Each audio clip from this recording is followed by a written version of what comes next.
ايش عم تساوي؟ نقطة. شو؟ نقطة. هذا البيبسي والعلب صغيرة؟ وين تاخذون عمي بعد ما بتموا؟ اليوم عم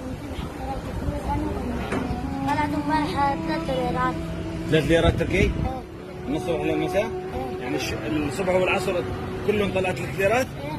هال 3 ليرات ايش بتساوي فيهم؟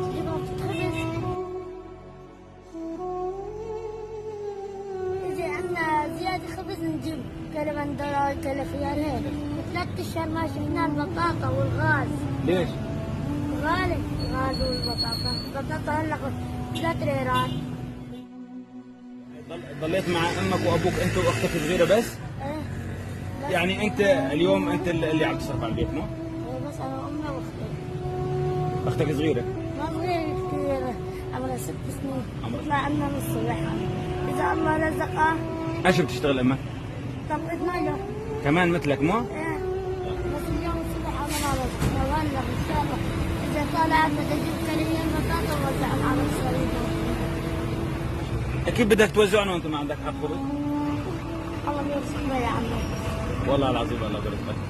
في جبالي على سبالة والله العظيم من سنتين كنت أعرف أقرأ هلا ما عرفت ولا كلمة أقرأ.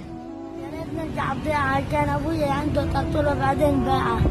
كنا بالضيعة عنا طرطورة، كنا عم نشتغل شغل كثير. ابوك كان عنده طرطره؟ إيه بس باعها الفقر الأسود.